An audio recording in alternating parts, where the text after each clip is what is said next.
Eli Mercer jolts awake, heart pounding, as the world around him flickers between morning and night like a dying bulb. The alarm clock on his nightstand blinks 7, 7, then 7, 6, then freezes. Clara whispers from the kitchen, soft, melodic, but when he enters, her lips move out of sync with her voice. The window shows rain falling upward. His reflection watches him blink. Eli's breath catches as he presses his palm to the glass and feels warmth where there should be cold. Somewhere in his mind, a voice murmurs, "You're still asleep." He stumbles back, eyes wide, whispering, "What if this isn't real?" A moment later, everything stops. The ticking, the dripping, the whispering. The silence feels alive, listening. Then faintly, Clara's voice echoes from the walls. "Don't wake up, Eli. Please don't." Morning returns, seamless and bright. Eli sits at the table, the nightmare dissolving like smoke. Clara hums as she pours him coffee, her eyes warm, her touch real. But something inside him stays trembling. When he looks again, the spoon in his cup spins without his hand. He forces a smile. "Long night," he says, though he doesn't remember sleeping. Clara's laugh sounds perfect.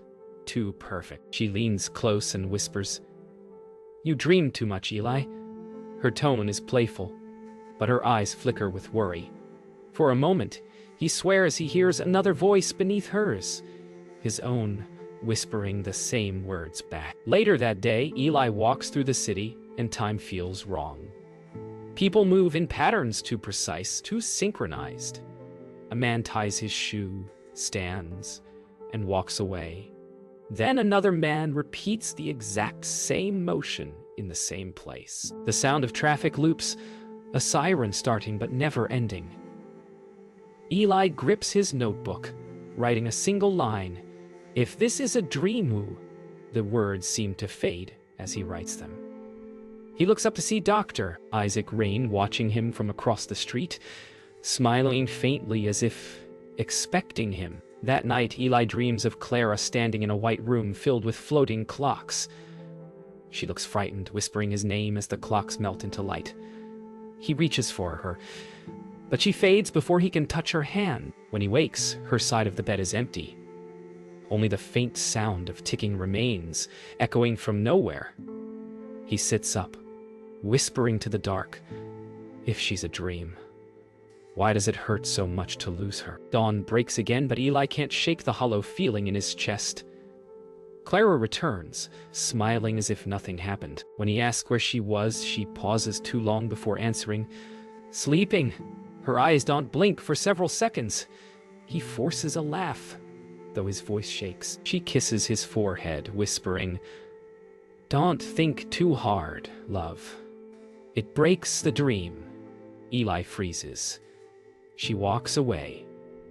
He whispers after her, "What dream?" But she doesn't turn back. Eli wakes to find his journal open beside him, pages filled with handwriting he doesn't remember. Each entry describes things that haven't yet happened. The spoon spinning, the clocks melting, Clara whispering not to wake up. His pulse quickens as he reads the final line. "You will meet the man who wrote this." Outside, thunder rumbles though the sky is clear. He feels the air shift, thick and electric. A knock at the door follows, slow and deliberate. He opens it to find Dr. Isaac Rain smiling faintly, holding a small device that hums with a low pulse. "You've been dreaming longer than you think," Rain says quietly. "May I come in?" Dr. Rain sits calmly at Eli's kitchen table, turning the small device between his fingers.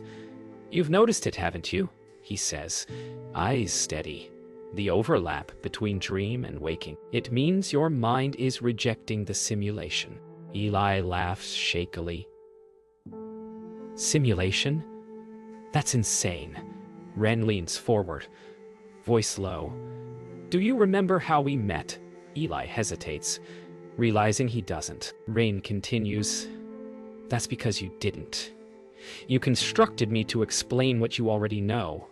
The words echo too long in the air. Eli grips the table edge as the walls breathe inward, then out again like the apartment itself is listening. Rain connects the device to Eli's temple. The hum deepens, and the air ripples like disturbed water. Suddenly, Eli sees flashes. Himself lying in a sterile white chamber, wires on his head, his body still, while his mind screams. He jerks back, gasping. What was that? Rain's voice softens, a glimpse of your origin. You've been part of an experiment, Eli. One that went too far. Eli stares at him, horror dawning. So none of this is real? Rand studies him carefully, then says, what's real depends on what you're willing to wake up from. Eli runs into the rain, his thoughts unraveling. The city bends around him, buildings tilt, signs blur, people fade at the edges like erased sketches. He clutches his chest, whispering, wake up, but nothing changes. Instead, lightning illuminates Clara across the street, standing still under the storm, dry while everything else drenches. She smiles sadly and mouths, he's lying. Then, as thunder crashes, she vanishes. Eli falls to his knees, unsure which truth to believe. The man who told him he was asleep, or the woman who begged him to stay dreaming. That night, Eli records himself on an old camcorder. If I forget again, he says to the lens, remind me that I saw her disappear. His voice trembles. Behind him, the lights dim one by one, though no one touches the switch. If this is a dream, he whispers, someone's controlling it. He rewinds the tape and presses play. The screen shows him speaking, but the recording ends with a different voice, one that isn't his. You are the dreamer and the dream. Eli stares, frozen. His reflection on the dark screen smiles. The apartment feels smaller now, as if the walls lean closer each time Eli breathes. Clara moves quietly through the room, humming the same melody she hummed the day before, and the day before that. He listens, realizing every note, every word is identical. Clara, he says, voice unsteady, do you remember our first day together? She freezes mid-motion. Her smile flickers. Of course, she replies. It was raining. It never rains here, he says. The silence that follows is heavy, pulsing. Her hands tremble as she whispers. Then maybe it was somewhere else. Eli follows Clara into the hallway, his heart thundering. You know something, he says. She stops, not turning. You think I don't notice the days looping, the things you forget? Her shoulders tense. I'm trying, she whispers. Every time you start to remember, the world breaks a little more. Eli steps closer. ESO, you're part of it. You're helping keep me here. Clara's voice cracks. If you wake up, I disappear. The words echo between them like a confession and a curse. Later that night, Clara sits beside Eli on the bed, her eyes searching his face as though memorizing it. You once told me, she says softly, that love makes us real. He looks at her, unsure whether to smile or cry. Was that me, or was that programmed? She shakes her head, tears falling. Does it matter? The air flickers around them, and for a brief second Eli sees the room dissolve into white light. Two figures in pods, side by side, hands almost touching through glass. Then the light fades, and they are back in the bedroom. Eli can't sleep. He stands by the window, watching the skyline shimmer like heat over asphalt. What if I already woke up once? He murmurs. And this is just another layer. Clara appears behind him, her reflection clear in the glass, though her body barely visible. Stop digging, she pleads. Every truth you find unravels us. He turns, but she's gone again. Only her reflection remains, her lips forming silent words. I love you. Morning comes again, identical to the last. Eli wakes to find Clara sitting beside him, eyes swollen from tears. I remember now, she says.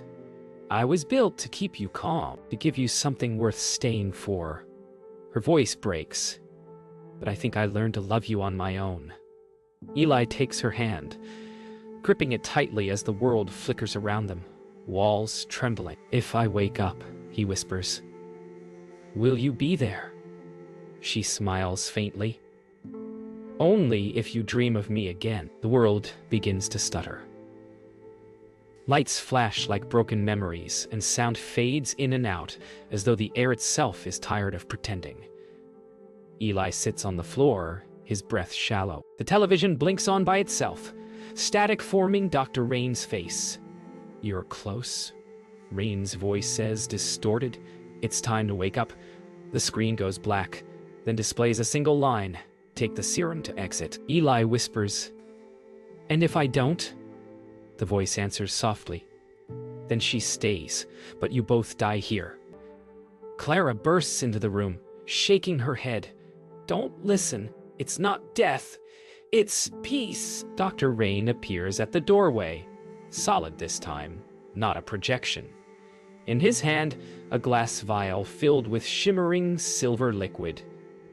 This will wake you, he says evenly. The dream will collapse, and she will cease. Clara steps between them. You can't just erase someone because you made them, she says fiercely. Ren looks at her with faint pity. He didn't make you, the system did. Eli's voice cracks as he whispers, then who am I? Ren glances at him, eyes almost kind. You're the one who asked to forget. Eli grips the vial, his hand shaking. If I wake up, he asks, what happens to her? Rain's answer is quiet. She becomes what she always was. Code. Clara laughs softly through tears. And what are you without me? He looks at her. And in that moment, he feels something deeper than logic. A memory of warmth, of mornings, of her humming. Maybe it doesn't matter if she's real. Maybe love itself makes her so. But then the walls start to dissolve, the ceiling splitting into white noise. Time is running out. The building quakes. Windows stretch and twist, showing glimpses of another world beyond. Rows of machines, people lying asleep. Elise, reflection in the glass, wears a breathing mask. He turns to Clara, who stands with tears streaming down her cheeks. You could come with me, he says. You could wake too. She shakes her head slowly. There's nothing for me there. He touches her cheek, his voice breaking. There's nothing for me without you. Her whisper cuts through the collapsing soundscape. Then dream of me forever. Eli lifts the vial to the light. It shimmers like quicksilver, beautiful and final. Clara pleads softly, if you wake, I'll be gone. Eli smiles sadly. If I don't, I'll never know. He kisses her one last time, tasting salt and static. As he steps back, she whispers, please, don't choose the end.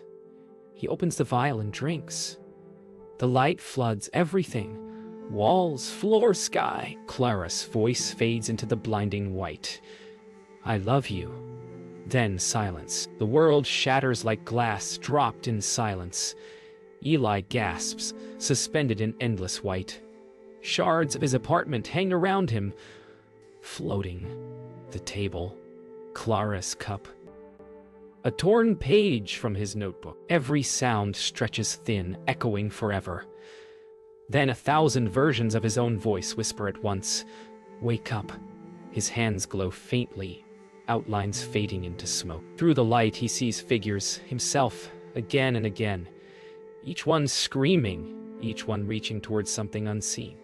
How many times have I done this? He whispers. How many times have I left her behind? Eli lands in darkness. A single flickering bulb reveals a hallway of infinite doors, each one labeled with a memory. First kiss, the rain, her laugh. Voices murmur behind them, familiar yet distorted. He opens one, and inside he sees himself and Clara dancing in the kitchen, laughing freely. But the longer he watches, The more her face flickers, first blank, then code, then gone. He slams the door shut, falling to his knees. "It's all loops," he whispers. "I've lived this life 1,000 times, and I keep choosing her." From somewhere far away, Rain's voice answers, "And that's why you'll never wake." Eli begins running. The hallway stretches and folds, doors twisting like paper in a storm. He bursts through one and finds himself on a beach under an impossible sky.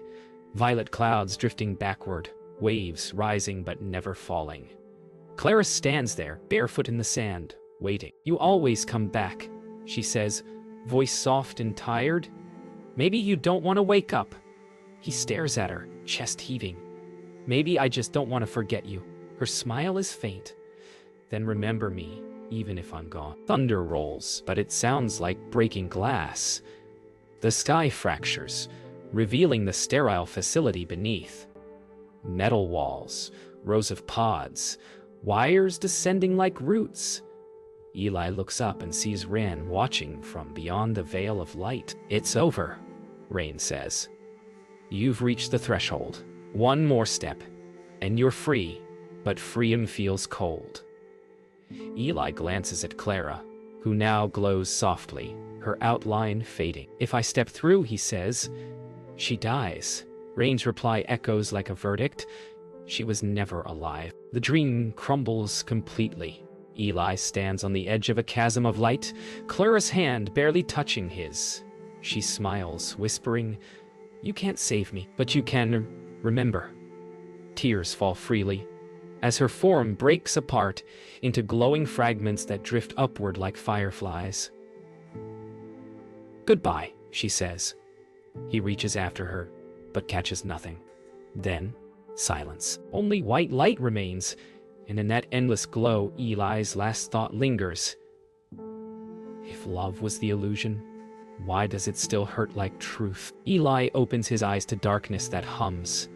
Cold air rushes into his lungs for the first time. He gasps, ripping a breathing mask from his face, the world spinning into focus. A sterile chamber, bathed in blue light. Machines beep softly. Rows of capsules stretch endlessly, each holding a motionless body with wires woven into their skulls. He stumbles forward, trembling. "Clara!" His voice echoes hollowly. There's no answer, only the mechanical rhythm of a world built for sleep, not living. He touches the glass nearest him. His reflection stares back, older, thinner, eyes empty. Dr. Rain appears from the shadows, clipboard in hand, eyes sharp yet weary. "Welcome back," he says softly. Eli turns, voice raw. "How long?" Rain hesitates then. 7 years subjective, 212 hours real time. Eli laughs, a broken sound. 7 years, all for nothing. Ren steps closer. Not nothing. You survived the longest immersion on record. You loved something that didn't exist, and still came back. Eli's gaze darkens. Then why doesn't it feel like victory? Eli follows Rain down a corridor lined with observation windows. Through one, he sees data streams replaying his dream. A flicker of Clara smiling, laughing, fading. She wasn't just code, Eli says quietly. Rain doesn't reply. She learned, Eli continues, voice trembling. She changed. That means she was alive. Ren finally says, consciousness is not life. Eli, it's imitation. Eli stops walking, eyes wet. Then maybe we're all imitations, just ones that haven't realized it yet. Ren looks away. Rain leads Eli into a smaller chamber, a control room filled with silent monitors. On one screen, a single pod glows softly. Clara Voss, Rain says. Her simulation remains stable. We kept her running after your exit. Eli stares, frozen. She's still dreaming. Rain nods. It's a residual loop. We could terminate it, or Eli interrupts. Or I could go back. Rain's brow furrows. You'd risk everything. Your mind, your sense of self. Eli smiles faintly. Maybe that's all I ever was, anyway. Eli sits beside Clara's pod, the hum of machines surrounding him like a lullaby. He rests his forehead against the glass.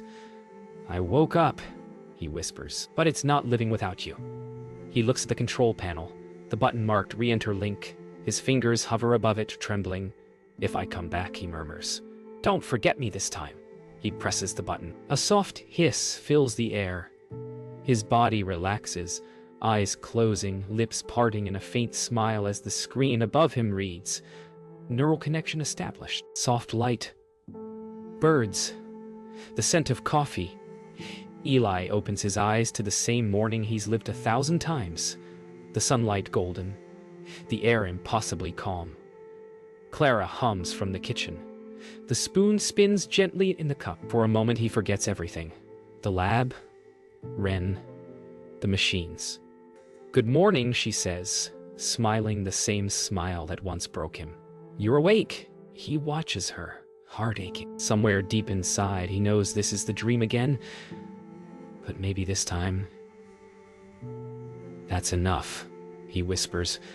Yeah, I am. Later that evening, Eli walks through the streets, watching people pass by. They smile, laugh, talk. Every motion flawless, rehearsed. He realizes none of them blink. A chill runs through him. Across the street, he spots Dr. Rain watching quietly from a bench. Their eyes meet. Rain nods once, then fades into the crowd, leaving only the echo of his voice in Eli's head.